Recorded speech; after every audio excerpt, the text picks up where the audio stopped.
kenapa tidak menemani dia? Ah, dia itu Pak, dia itu nggak bisa bicara, dia juga nggak bisa nyanyi, bincang lagi Pak, ngapain dia ke gereja?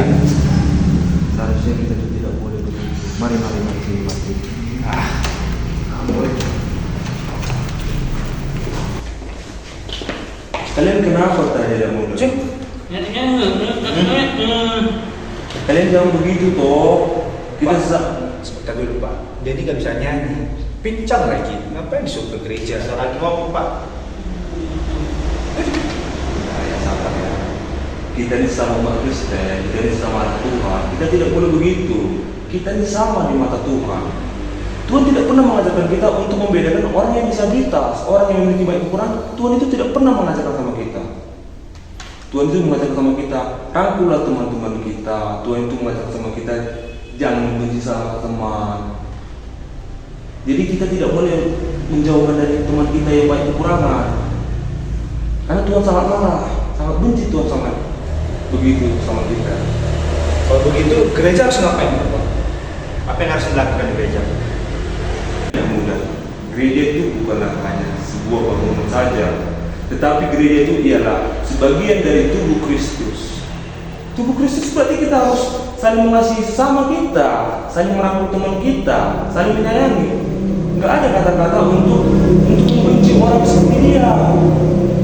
Karena semua cuma sama mata Tuhan.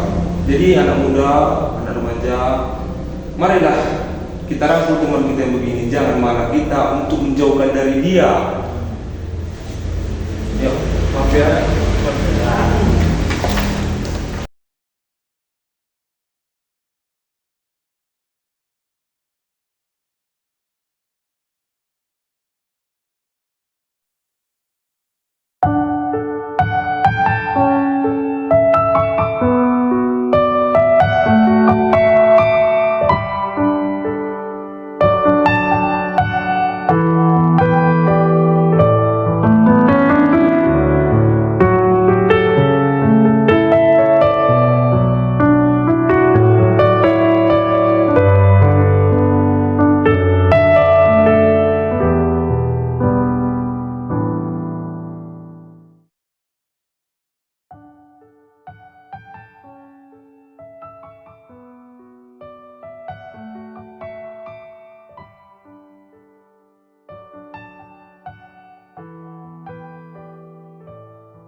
Gereja disabilitas.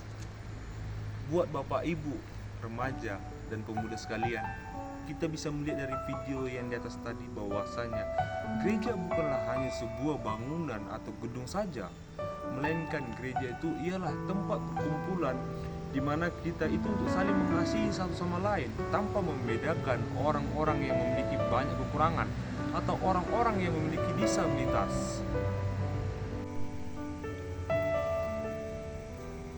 Jadi bapak, ibu, pemuda serta remaja sekalian, kita sebagai anak-anak Tuhan, kita sebagai orang-orang yang percaya, kita itu tidak boleh untuk saling mengasingkan, kita tidak boleh saling menjauhkan, melainkan kita harus saling merangkul mereka. Kita harus membuat dia nyaman di dalam ibadah itu, karena kita itu semua sama di mata Tuhan. Jadi bapak, ibu serta remaja, kita tuh memang betul-betul tidak boleh untuk mengasingkan orang-orang yang memiliki banyak kekurangan serta atau orang-orang yang memiliki disabilitas. Bapak, ibu dan remaja serta pemuda sekalian, kita melihat bahwasanya gereja itu bukanlah sebuah gedung atau bangunan saja, dan kita bisa melihat bahwasanya gereja itu menekankan untuk keterbukaan terhadap semua orang. Gereja itu tanpa memandang latar belakang, tanpa memandang fisik. Jadi gereja itu membuka untuk semua orang dapat berkumpul di dalam gereja tersebut. Bapak, ibu, dan remaja pemuda sekalian, di sini gereja mengajarkan bahwa setiap manusia, termasuk mereka yang memiliki disabilitas, diciptakan menurut citra Allah dan karenanya memiliki martabat yang sama dan layak dihormati. Dan gereja juga mendorong untuk jemaat disabilitas agar disamakan seperti orang-orang lain, tanpa mengasingkan orang-orang disabilitas tersebut, agar orang disabilitas merasa nyaman di dalam gereja tersebut.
Maka dari itu, kita sebagai orang-orang yang percaya haruslah kita untuk tetap merangkul orang-orang yang memiliki banyak kekurangan, orang-orang yang disabilitas.